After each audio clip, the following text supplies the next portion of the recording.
Fala pessoal, mais um vídeo aqui da Nome No Azul. Meu nome é Vinícius Demarque e hoje nós vamos falar de um problema que nos atormenta há meses, pandemia Covid-19, e nós vamos falar da relação dela com o endividamento do brasileiro. Eu quero trazer primeiramente alguns dados com relação ao endividamento do brasileiro. O ano de 2020 começou com aproximadamente 61 milhões de negativados. É assustador, mas é isso mesmo. Mesmo antes da pandemia, você tinha 61 milhões de CPFs com algum tipo de restrição, além dos CNPJs, tá?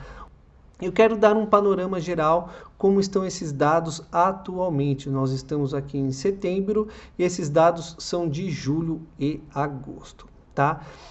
O período de pandemia é um período onde tiveram diversos auxílios, tanto para a pessoa física como jurídica, né? Seja pelo auxílio emergencial, que segurou a barra de muitas pessoas, de muitas famílias, um auxílio emergencial que era totalmente necessário, assim como várias linhas de crédito, principalmente para pequenas e médias empresas, né? Tem o Pronamp, que foi uma ação do governo para que tudo aquilo que a pessoa declarou, e quando eu digo a pessoa jurídica declarou no exercício anterior, ela poderia pegar 30% daquilo que foi declarado como empréstimo, com 8 meses de carência, com juros aproximadamente de 2% ao ano, um juros jamais praticado no Brasil, né? Mas o que acontece é que a gente está já não sei dizer no final da pandemia, né? Porque a gente ainda não tem notícia de alguma vacina concreta, mas a gente está chegando no mês de setembro e agora que nós estamos começando a sentir os efeitos da crise, né? Muitas empresas captaram esse dinheiro achando que em algum momento a sua empresa iria abrir. Aquele dono de restaurante, de um bar, por exemplo, ele estava na expectativa de diminuição da quarentena, da volta social, do convívio social das pessoas. Ele pegou esse dinheiro e investiu no restaurante dele, ele pagou folha de pagamento, colocou as contas em ordem. Porém, a hora que ele está começando a abrir o seu restaurante novamente, ele vê que o movimento não é igual. Esse movimento já não era bom antes da crise. No pós-crise, no pós-pandemia, esse movimento ainda será terrivelmente baixo. As pessoas ainda têm medo do vírus, com razão, que ele ainda está por aí.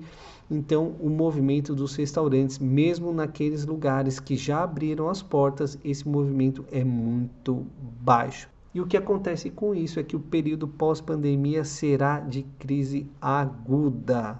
Bom, mas vamos falar um pouco de número. É que esse número do início do ano de 61 milhões de pessoas, de CPFs negativados, ele saltou, pasmem, para 65 milhões de CPFs negativados e com restrições nos órgãos de proteção ao crédito. As pessoas, elas colocaram prioridade para o pagamento de suas dívidas, aquilo que era mais essencial, aquilo que era para sobrevivência, e deixaram as outras contas que não eram tão importantes por hora, essas pessoas deixaram de lado. E empresas, nós estamos falando da negativação de 6 milhões de CNPJ. Então, se nós somarmos 65 milhões de CPFs negativados, mais 6 milhões de CNPJs negativados, nós temos um número assustador de 71 milhões de CPFs e CNPJs negativados. Esse é o tamanho do endividamento do brasileiro, seja ele pessoa física ou jurídica. E qual é o impacto dessa inadimplência? Uma vez que um vídeo que nós já fizemos aqui no canal, nós deduzimos quais são os fatores de inadimplência, por que existe o ciclo vicioso de inadimplência e por que o brasileiro é tão endividado, né? Então nós falamos do aumento do desemprego, porque as empresas demitem, elas não conseguem crédito dos bancos. Nós falamos da compra de terceiros, quando uma pessoa pega um nome de uma outra pessoa para fazer uma compra, alugar uma casa. Um terceiro ponto que nós colocamos é a ausência de educação financeira. Nós somos muito mal educados financeiramente falando. E o quarto ponto que nós colocamos é a falta no controle dos nossos gastos, tá?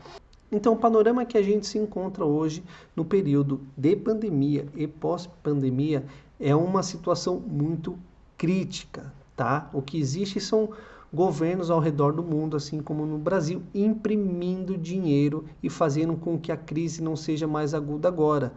Porém, o que acontece é que nós estamos subindo o morro com essa falsa expectativa de que as coisas estão bem. E a hora que nós estivermos lá em cima do morro, o tombo vai ser muito maior. Então você, meu amigo, que também é empresário, assim como eu sou empresário, a gente tem que se precaver para este momento de crise que está vindo. A gente tem que buscar linhas de crédito baratas, a gente precisa ter uma educação financeira, gastar somente aquilo que nós temos, aquilo que nós ganhamos, aquilo que está garantido. E nós temos que fazer um planejamento para os próximos meses, para os próximos anos, sem as dívidas. E se você quer saber um pouco mais sobre os nossos produtos de endividamento, os produtos que vão auxiliar você e sua empresa neste momento que nós estamos passando, você acessa o nosso portal www.nominoazul.com.br, onde nós temos tanto produtos para pessoa física como jurídica, que eu tenho certeza que esses produtos vão te auxiliar neste momento de crise. Se você gostou desse vídeo, quero que você deixe um like, se inscreva no nosso canal, clique no sininho para receber notificações sobre os próximos vídeos e eu te espero no próximo vídeo.